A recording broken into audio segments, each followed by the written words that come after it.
Well, I think the gaming, there are tribal casinos, you think about where they're located, close to a lot of these corridors, and I would imagine they would be supportive of service and connectivity, from modal connectivity to get people in and out, and you could probably get, I can imagine you might be able to generate support That for might that. be a high nexus. Yes. To use his word. I would agree. Okay.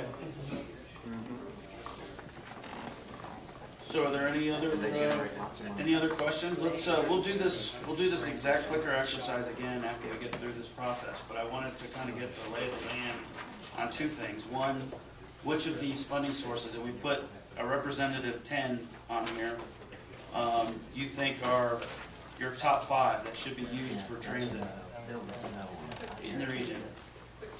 So we have sales tax, which we know is sort of the most popular around the country. We have property tax, which is probably the second most popular. Hotel tax, special assessment districts. We didn't really talk about those. That's very similar to a TIF, but typically you go into the property owners in that particular district and ask them to sort of volunteer to help pay for, and they're typically minimal size districts like a TIF. Well, it's gonna be different than a TIF, because a TIF is not an additional property tax. Oh, this is above and beyond. This is above and beyond, so it's an additional tax or assessment that people are paying. And they volunteered to pay, knowing they perceive benefit that they'll be receiving from having the investment in their Close by. area.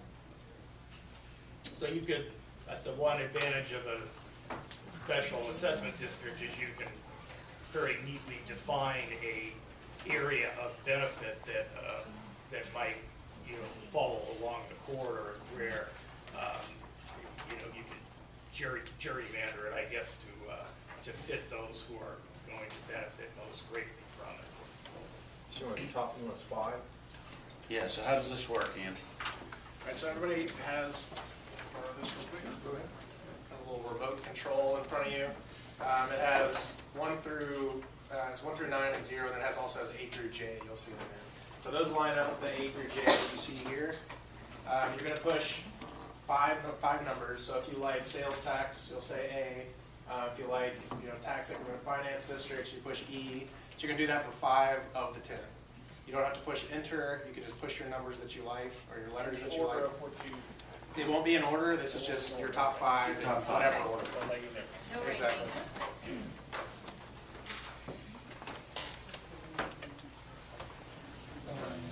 Diane, could you move Oh, over? I'm sorry.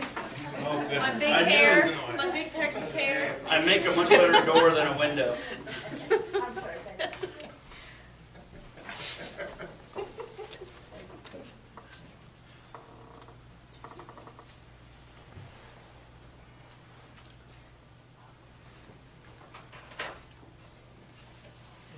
I count 18.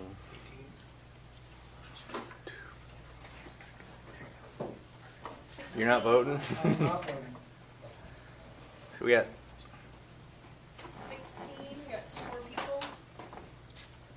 Do you have to vote for 5? You just hit it once and it, All right, we're in. just hit, and then wait till the light goes out, then you hit another one and just pick 5. Okay. I think we're good. Okay. Let's hit the magic button. Well, wait, let's go on. Wait.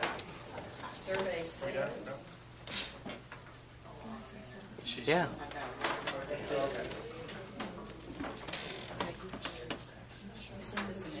No.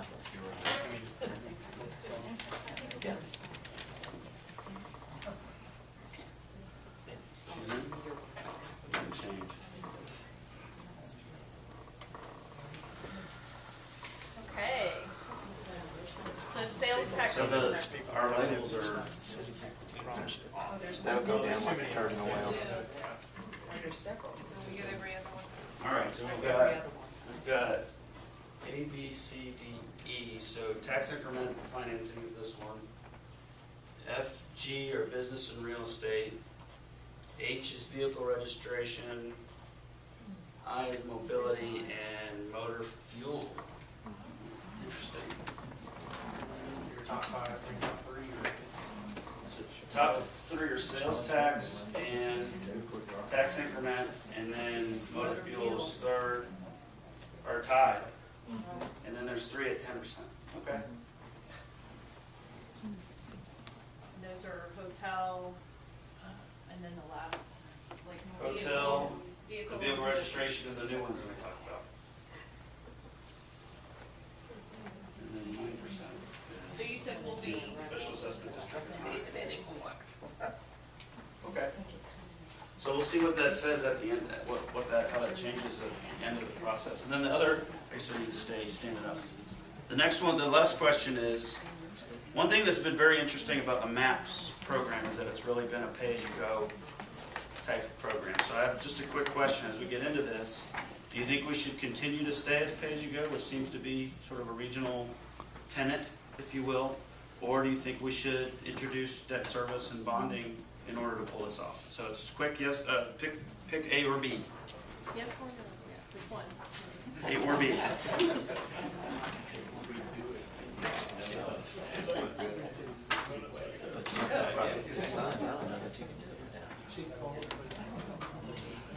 Just pick one. Just pick one. I mean, it's probably going to be a common, I mean, we'll probably have some pay-as-you-go regardless of whether or not you pick one or not, but Okay, we're good. we're good. 2017 voted. So I just hit this again? So 71% say add some bonding in this. Okay.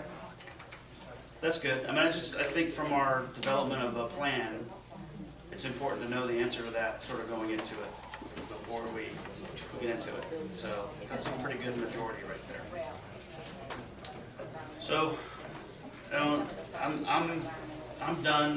Doug, do you want to talk a little bit about how this conversation sort of continues with the governance subcommittee and go from there? Yeah, we talked about it a little bit last time. You know, we're getting together this subcommittee to talk about some of the governance perspectives of this, and those who have volunteered for that, you know who you are. Actually, there's still room. If anybody else is interested, please just give me a call or send me an email. We'll be happy to have you on that list. But, you know, as we found out in the original RTD, you know, the left hand, you know, can't work without the right hand, and that's why we combined the governance and finance committees together. So we're very curious, and we're working on the same parallel track with Brian and the work he's doing, so that gives us a greater perspective in how we go forward with deciding on governance. So stay tuned. I think we're headed in the right direction.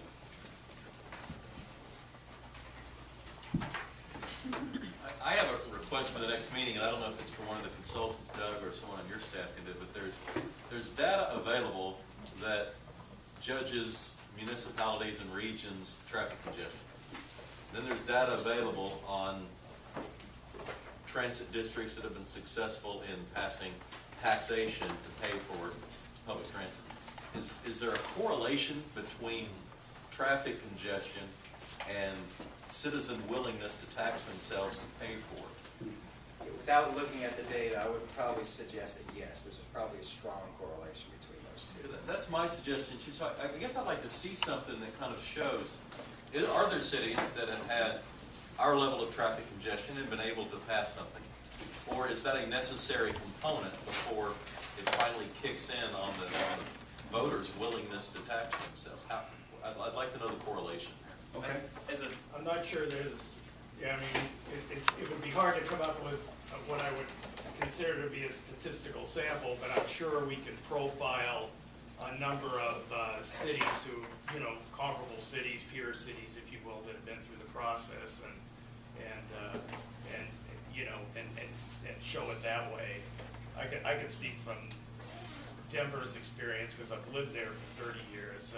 You know, we've got a $5.5 billion system under construction, but it didn't pass the first time. It passed the third time. The first time was a vote in the 70s for personal rapid transit that went down to defeat, and I don't think it went back to the voters again for almost 20 years. Then there was Guide the Ride tax initiative that failed in 1998, and it wasn't until 2004 that Fast Tracks passed. So I don't know if that's a correlation to the increase in traffic congestion or a correlation to a more refined and considered financing and development strategy, probably a little bit of both. I know that from the Austin perspective, we basically fall in line on a congestion index with New York City, Washington DC, and LA, but we have not been always successful in passing what we need to pass for rail. We've done it once. It failed previously. We then were able to have voters approve the red line commuter rail line, and then we'll probably be going up, within the next several years for an additional vote. So we're going to keep our fingers crossed. But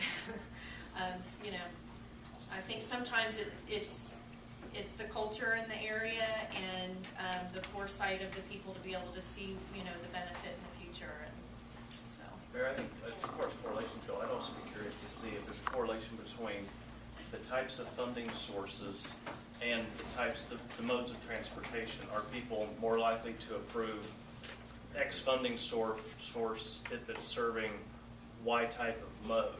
And that might guide us a little bit. I mean, you may have some of your choices made for you if you know that nobody ever approves this sort of tax if it's going towards this sort of mode. Yes. Do you know what I mean? Yes, that's a very good point. Marion had a great thing. If you educate them, I've got the lady that calls me and goes, my bus won't take me to Crest Foods. She doesn't really care about the rail. She wants to make sure that bus will get her where she wants to go. It's the multi that we've got to be sure that we cover and educate. The whole network, how it all works together. How it all works together. We'll see if we can find some research on those. I appreciate it. Any other comments before we adjourn? Next meeting is October 10th. October 10th. I believe. And that was a change, so I want to make sure everybody understands that if you have marked on your calendars what it was previous, Holly, September 19th. yeah, it's no longer September 19th, it's now October 10th. Yes, sir. So that's not on New Texas weekend, right? Wrong. It is. Oh, man. Thursday, what are you going down? Oh, no, the golfing starts on the I know. You'll save money. If Dart will get us to the game on time. They failed 2 years ago. That's right. All right, thank you all for coming. We're adjourned.